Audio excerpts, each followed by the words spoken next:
We start with a point.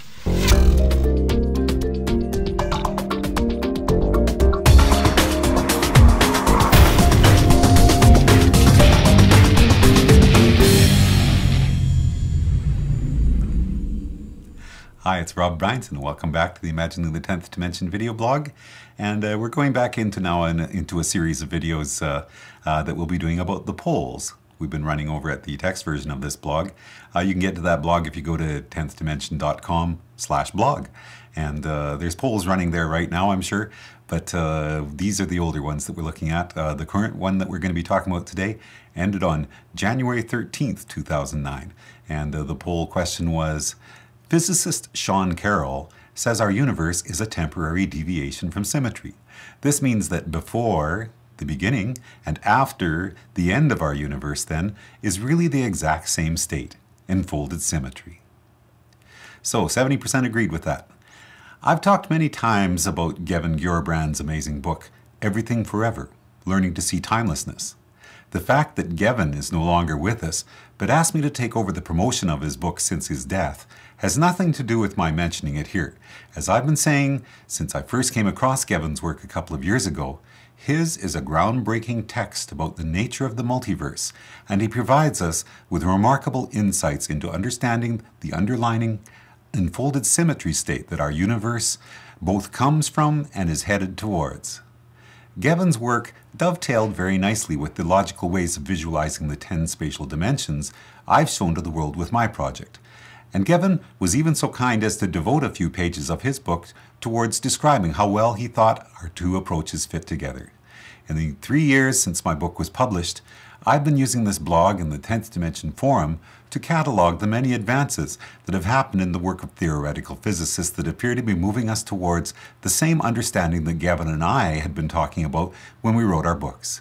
In fact, I've been doing this not just with science, but with a great many other subjects, including ancient spirituality, mysticism, and philosophy, and it's been remarkable to see how many of these threads can be pulled together. And just as an aside, I wanted to mention that because of the ideas being so important, both in Gavin's book and in my book, we've decided to post these now to BitTorrent. And you'll be able to see that if you go to one of the most recent blogs that we posted there. If you can't find that, we'll post a link to the BitTorrent links. If you're a BitTorrent user, you'll be able to download a free non-copy protected version of both books. And of course, our hope is that you'll like the book enough then that you'd see the advantages of buying a hard copy. But if not, it's still about getting the ideas out there. That's what this project is all about. So continuing with the blog. On the science front, there are many theories out there as to the mysteries of dark matter, dark energy, gravity, the multiverse, extra dimensions, and so on.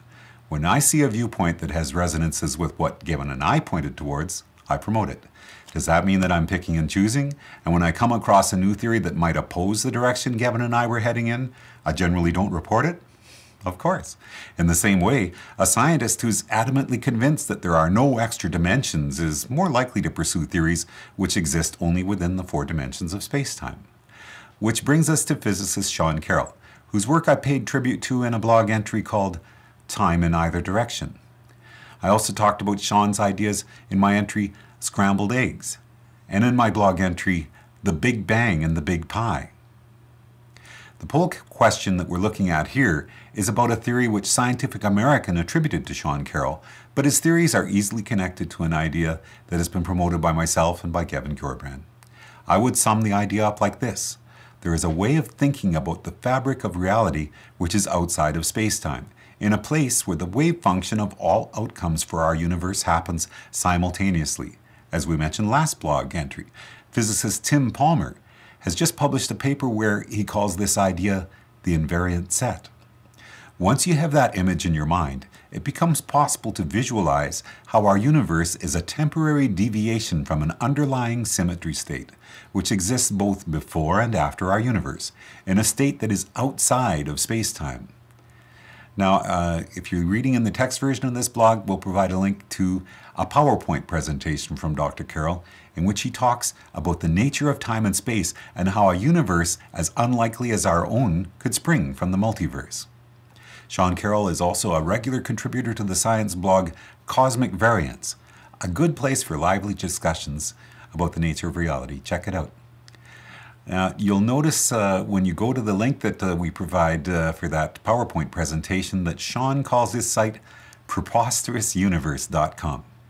So in that same vein, we're going to finish today's blog entry with my song about our highly unlikely universe. That song is called The Anthropic Viewpoint. Next time we're going to talk about Pole 32, and the question was, is time a direction? That's all for now. From Imagining the 10th Dimension, enjoy the journey.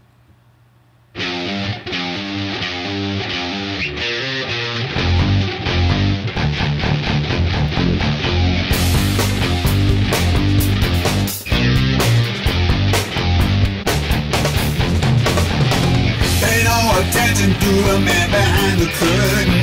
The only thing that I know for certain, and everything that you say and do, the only thing you know for sure is you. Believing that you'll be okay. You can live to fight another day someday. Pay no mind to those tiny little voices. Every day you gotta make some choices. Make them right and you can carry on. Make them wrong and you'll soon be gone. And if it seems just a little unfair, get used to it, 'cause the stars don't care, don't care. In the Anthropic Viewpoint, the reason we're here is because we're here. And if it were impossible, then we wouldn't be. If there's other worlds and we just missed them, no way to know what's outside our system. We're like goldfish living in a bowl.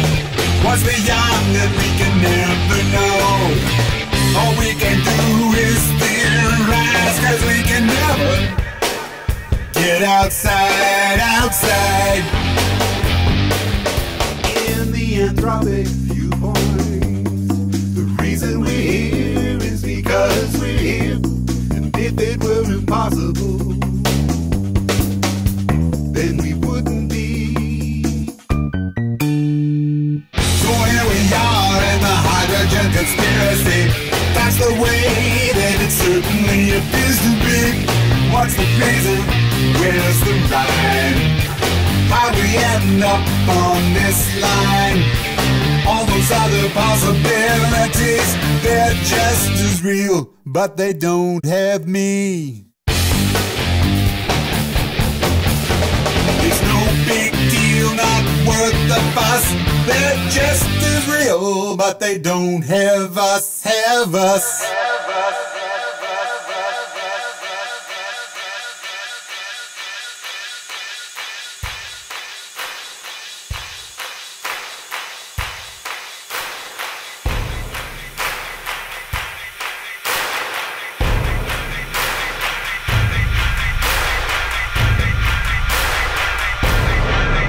But they don't have us.